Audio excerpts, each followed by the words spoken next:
Check 1, 2. Check 1, 2. I try to be a good man, but life keeps beating me down. I never understood that you gotta learn to swim and you're gonna drown. People think I'm riding high, but I feel so low. I try to be a good man, but life keeps beating me down.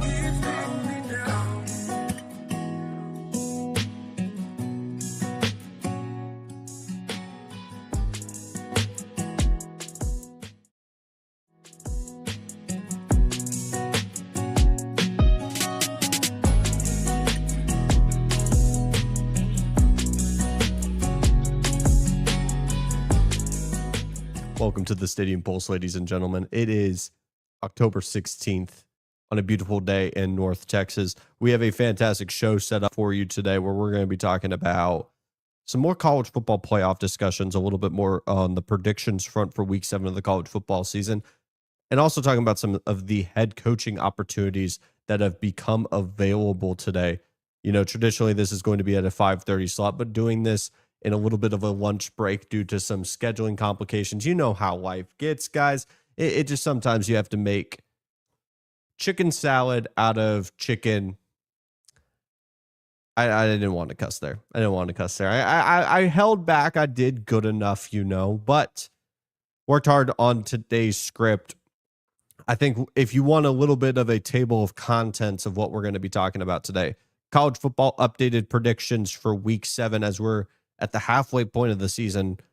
Crazy to think about that we're at the halfway point of the season. We're also going to be doing a little bit of a head coach matchmaker situation with some of the open jobs on the market and some of the jobs that are going to be open. You'll know exactly who I'm talking about. I'll give you a best bets update. We're not looking great on that front. And then we'll talk about LSU and Vanderbilt. So use any of the timestamps to your advantage, or if you just want to wait until a topic pops up, check out the medium form content. But you know, the only way that you can guarantee yourself to be able to see that topic pop up is hitting that subscribe button. It's free. No one's forcing you to do anything, but it'd be a very nice thing for you to do if you're feeling like a good Samaritan, you know, giving out your subscribe to just any old channel. This is a college football channel, so if you like college football, you found the right place. You might as well hit that big red button to give us a subscribe so you can have more college football content. I'm not saying it. I'm just saying it's a good idea. What do we think the college football playoff is going to look like halfway into the season? What teams are going to make it? I think it is only fair to go through each conference and tell you what teams I think by the time we get to the college football playoff are going to make it. So you may see a team that is probably top 5 right now, and you'll know exactly who I'm talking about, not be on this list. It's primarily because I think that they're a little bit overrated. I think by the time we get to the end of the season, I don't see it as likely that they're in the college football playoff. So on the outside looking in, we have Texas, we have Tennessee, we have Georgia Tech, and we have USC. I could hear out any of the options if they go and beat Texas Tech in the Big 12 title game. And that's a scenario that not a lot of people are talking about is, what if Texas Tech goes undefeated and on the run that they are on and they get to the Big 12 championship and they lose? Well, you have to put both of them in. At the end of the day, that's just what you're going to have to do. I don't think that Texas Tech should just get knocked out for going undefeated and then getting to AT&T Stadium and lose. But I don't think they're going to lose. For the independents, I think Notre Dame is going to run the table. It is primarily when I built out this list, I realized how important week 7 is for a lot of the scope of what the rest of the year is going to look like based on some of the matchups. If you think USC is going to beat Notre Dame, well, Notre Dame's not going to make it. That opens up another slot. And you could probably place a USC. You could probably place another SEC team, maybe another Big 12 or ACC team. That door opens up based on the playoff game that is going to be USC and Michigan. But if you have not seen my prediction on it from the Tuesday show, I think that USC is going to end up losing that game. They don't have Wayman Jordan. I don't mean to dive right back into that prediction, but based on the consistency that this show is always going to stand by, I have to put Notre Dame in if I think they're going to win that one, because I probably can infer that they're going to win the rest of their schedule if they are able to beat USC. For the G5, I'm going with Memphis. I could hear South Florida, who continues to build a very impressive resume at the end of the day. Even though they have had their loss against Miami, you still beat Florida. You still beat a very good North Texas program, beat them down in Denton, Texas, and dominated them. Plus, you still beat Boise State. It's just to be seen on how well that resume will age to the college football public. So I'm not mad if you put the Fighting Alex Golishes and Byron Brown into the college football playoff, but as of right now, I'm putting in Memphis. For the ACC, it shouldn't be a shocker to virtually anybody. It's going to be Miami. Georgia Tech, with how their schedule is going to shape up, they project that they could very easily be the one that go meet a Miami program, but I could honestly see Duke winning this weekend. And I think if they took a hit to their resume with the caliber of a Duke team that I think is very capable of winning that football game, they had a close win against the Wake Forest program. I think this Georgia Tech team, though very good, though a team that's probably going to be in the ACC title, is a team that is susceptible for a loss. And I don't know if they are going into the ACC title game with maybe even 1 to 2 losses that they're guaranteed to make it. Depends on how well they play Miami. We could go down that rabbit hole. For the Big 12, we've already talked about it. We talked about Texas Tech. I think Texas Tech is a sizable gap above the rest of the conference in terms of just no one's on their tier. No one can match them defensively. David Bailey, all the defensive players that are just playing phenomenal football. It doesn't matter what quarterback they have. It doesn't matter if it's Morton. It doesn't matter if it's Hammond. They're going to be able to put up points. They're going to play the most physical brand of football. That's an SEC level team stuck in a Big 12 body. And they're going to show it this weekend when they go and play. Is it not Arizona State? It could be Arizona State if I'm remembering correctly. So I apologize. But they dominated Kansas. And I thought Kansas could be a team with Jalen Daniels and a veteran quarterback and dynamic offense that could show some life and really pressure Texas Tech. They're clearly above everyone else. No one's going to push back on that. Now, what everyone is waiting for, we're talking about the Big Ten. And the Big Ten, we had just slotted teams like Ohio State, Oregon, and Penn State. Now we got to kick Penn State to the curb because their season is over, and we're going to slot in Indiana. Now, I think if you were just to do a 1-to-1 slop of Indiana and Penn State, you could leave the door open for Nebraska. You could leave the door open for a USC. I think there's a lot of teams that could backdoor their way. I could even throw in Washington, one of the more disrespected teams in the country, a team that is 5-1 with a solid resume, with the only loss being to the number 1 team in the country. And they're still not in the top 25. That doesn't make sense to me. But you could backdoor your way into a lot of different spots with a lot of the tier 2 programs in the Big Ten. I just don't know if they're going to have a credible enough resume to definitively say that they're making the college football playoff. And you can interchange it with the SEC teams that I'm about to mention. I think Alabama pretty definitively is going to make the college football playoff, barring a complete collapse to say maybe an Auburn team, an LSU program, Tennessee this weekend. There's areas that they could fall to the side, but it's not like they have had a conference loss up to this point. Florida State is a non-conference loss, a bad one that is not aging great.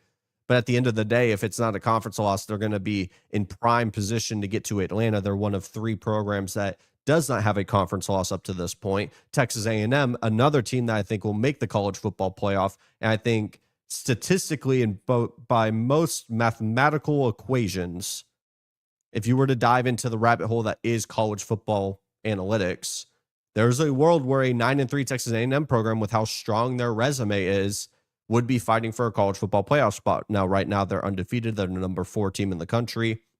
They go play Arkansas at LSU.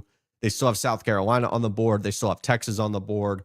And there's plenty of area in Missouri as well. There's plenty of areas where they could fall for 3 games, especially knowing that Missouri, LSU, and Texas are all on the road, Arkansas as well. That 3 losses all of a sudden, you're looking at a 9-3 Texas A&M program with a very strong resume. And we're going into probably one of the most toxic debates that I've seen in college football history. But at the end of the day, I think that they could still go 10-2 and make the college football playoff.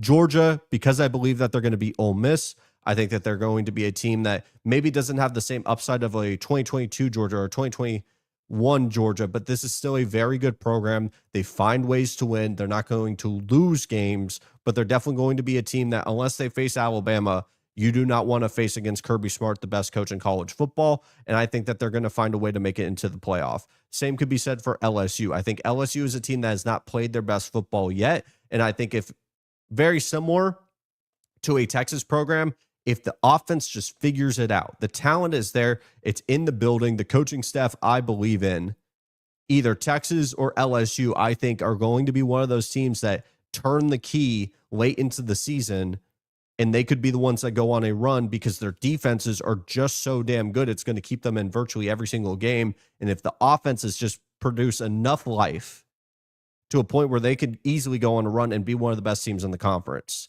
that's just that's the darn gone truth. Like, we're looking at Arch Manning. If he figures it out and their rushing offense is able to figure it out, they're going to be one of the best teams in the country, projected number one for a reason going into the season. LSU, the same thing. If Garrett Nussmeier gets healthy, they're actually able to run the ball with Durham. The wide receivers start playing at a better level. The offensive line is figured out for both of these teams. They could be a college football playoff contender instantly, and they both have only one SEC loss under their resume. So I don't think it's out of the realm of possibility that they find a way to make it into the college football playoff.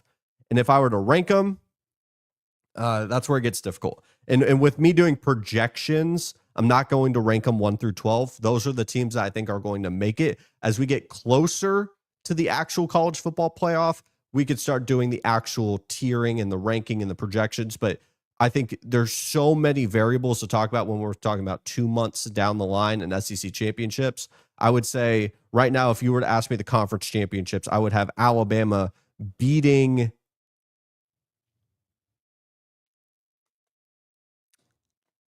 Do I want to do that?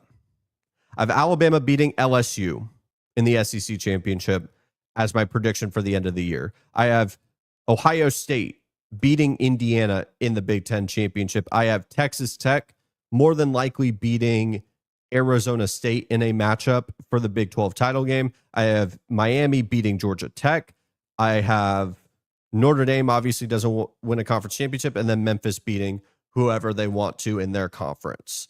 So that would be my predictions for the college football playoff about halfway through this season.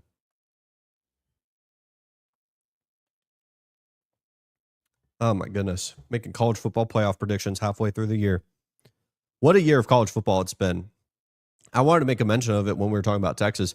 Jarek Gibson, not the first and not the last player to leave the team. He's going in the portal. Same with, I believe, Will Stone, their kicker.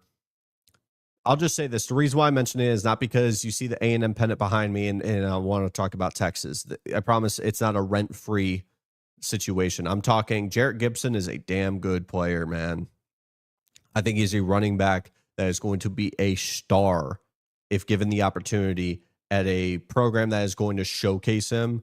Incredible vision, incredible talent. The film shows it. I think specifically the Sam Houston game, Jarek Gibson, there's a guy out there that is going to be in the portal. I think he's going to be a major difference maker. And I'm planting my flag in October in the season before he's going to play that he's going to be a guy. This is a running back that I think Texas is very good at recruiting quality players. I think this is a guy that thought he was going to get more of an opportunity and a little bit more burn in the stacked running back room and made a business decision for himself. I don't know any of the details, maybe the personal conflicts he may be having, because usually when you see this, it could be just a difference of opinion. It could be just wanting a bigger opportunity. But when it's done this early into the season, there could be a lot of different complications. But from the outside looking in, this is a talented player that has just hopped into the portal or will hop into the portal in December.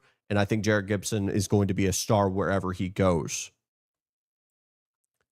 Where do we think these head coaches are going to land? Now, no decision is going to be made in October, but we can project, we can have a little bit of fun, right? December is going to come quicker than we realize. And there's going to be about four coaches or openings that we're going to talk about and play a little bit of matchmaker, because it's one thing to note that this is just for fun. And I would love to hear what fan bases have to think about this coach going to this team, especially with one of the matchups I've already gotten some feedback on from TikTok. By the way, at Tegan Randolph on TikTok, go check it out. Content every single day about college football.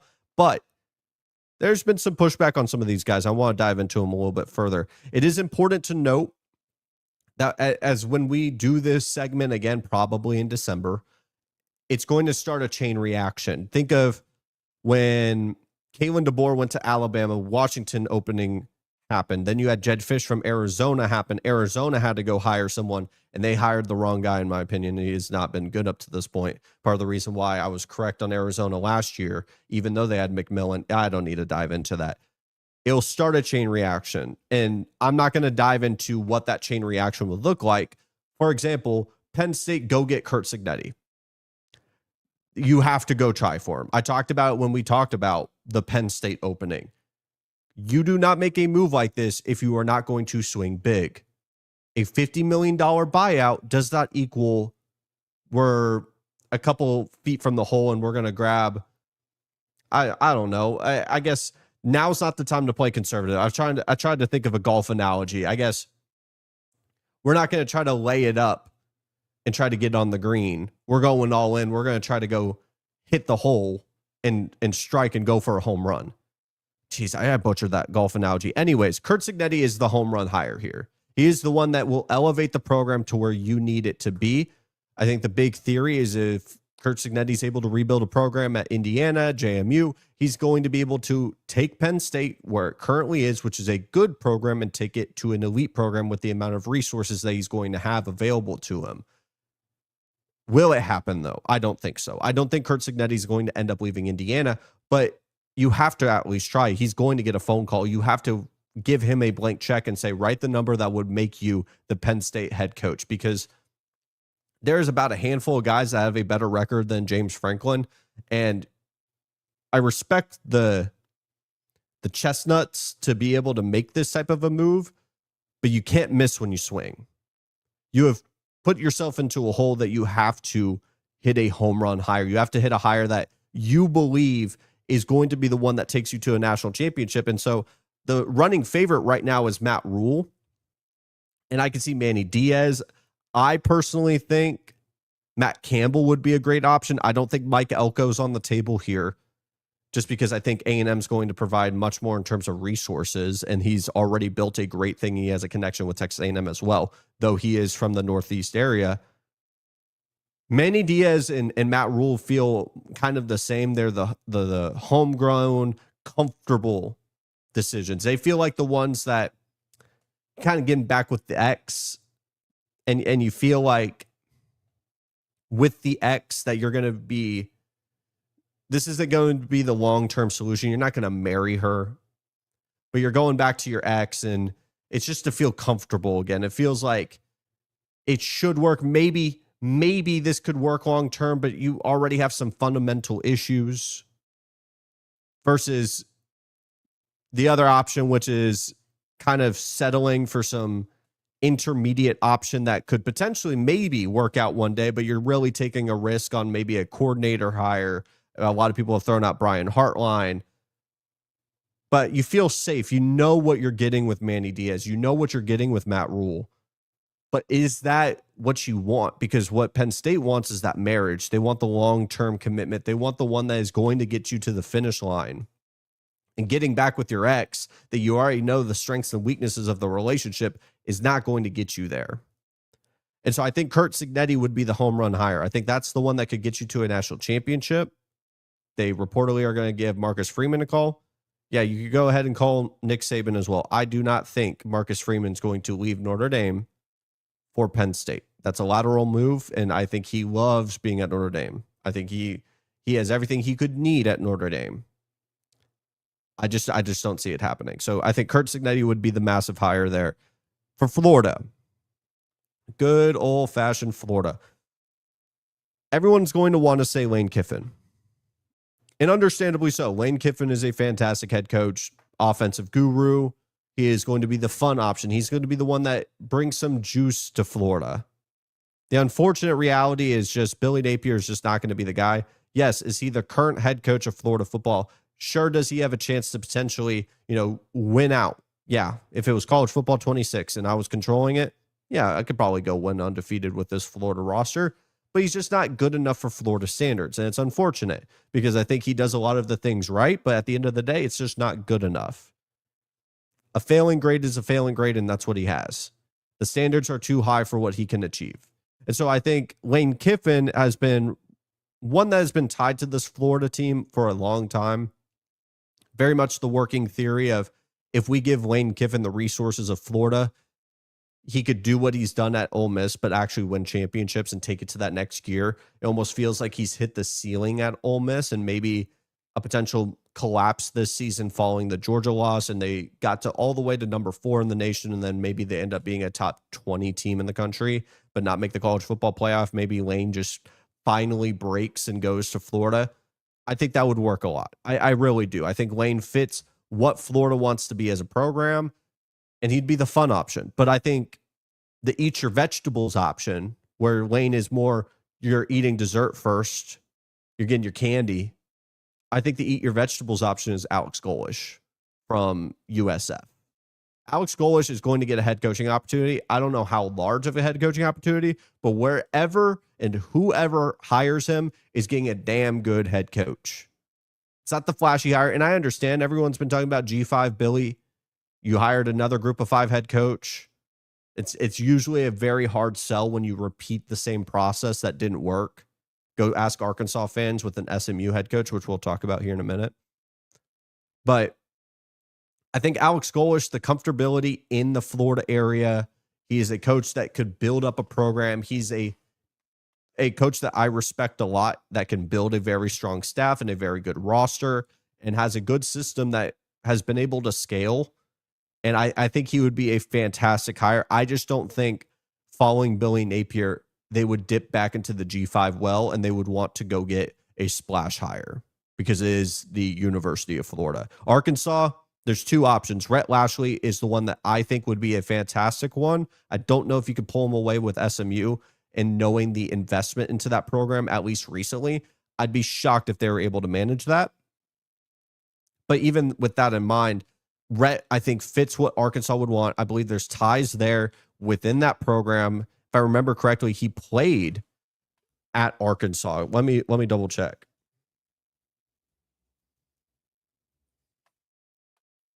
Yeah, he was the quarterback at Arkansas. Yeah, so Rhett Lashley just makes so much sense for a quarterback that has ties to Fayetteville. I think the problem, though, I would also, before I dive into the problem, G.J. Kinney from Texas State, if you want to dive into the G5 well, he's a fantastic option. I think Texas State has done a great job in trying to retain him, but I don't know for how long you're going to be able to hold on to a guy like him. I know Texas State all too well.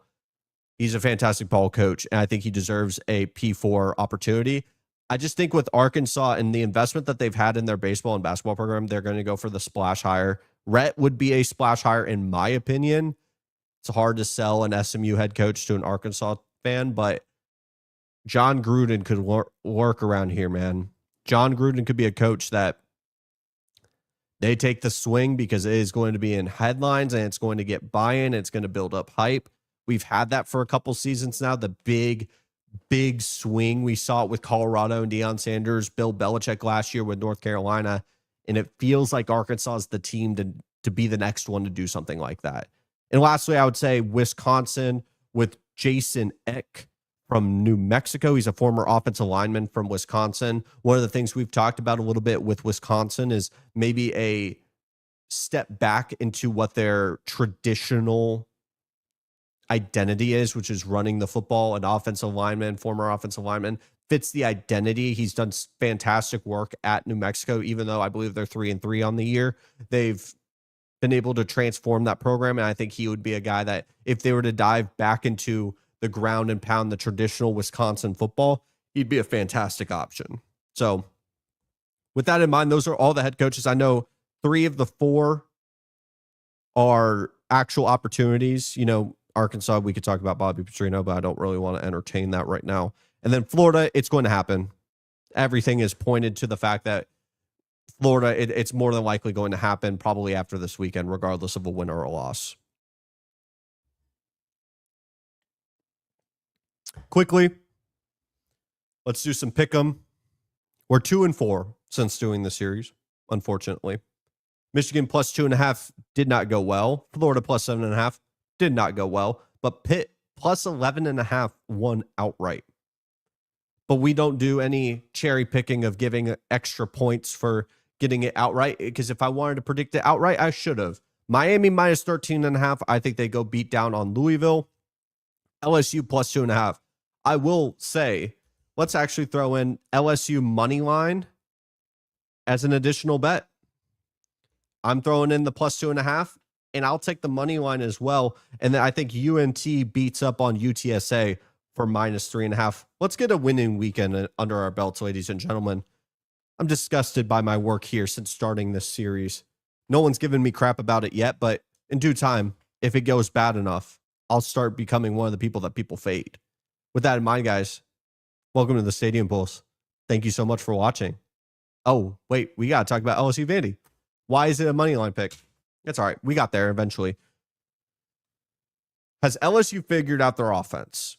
They ran for 150 yards against South Carolina, 5.5 yards per carry.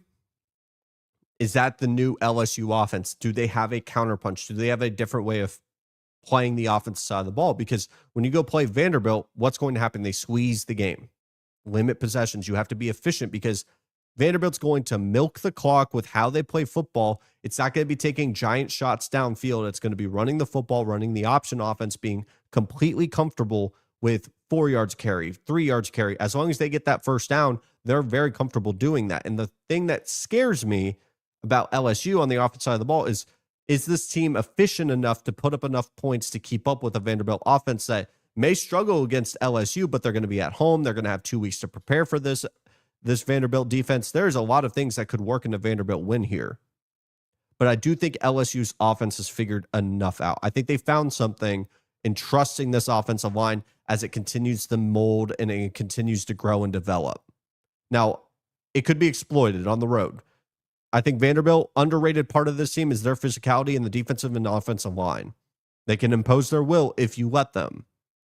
I think that's going to be an ugly game. I really do, because when we're looking at Vandy and Clarkley getting 2 weeks to prepare for that LSU defense, I still think there may be a struggle there, but I think it may be a race to 20 points. Whereas LSU's offense, they're going to have to show me. They're going to have to show me, can they impose their will running the football? Because if they can't, and then it's reliant on Garrett Nussmeier, it's the same story we've been talking about all year, and I take them off of my college football playoff predictions. But I do think they found something. I do think Brian Kelly needs this win more. As much as Vanderbilt believes that they're going to be this team that's going to be in the college football playoff, I'm once again doubting them. And you know what? Feel free, put it in the hype video. Use it as motivation all you want, but I'm going to doubt Vanderbilt even at home, because honestly, them being at home isn't like saying, oh, it's going to be at Athens. Oh, it's going to be at Kyle Field. That doesn't move the needle as going to Death Valley at night. And so I think LSU may have figured something out coming off of the bye.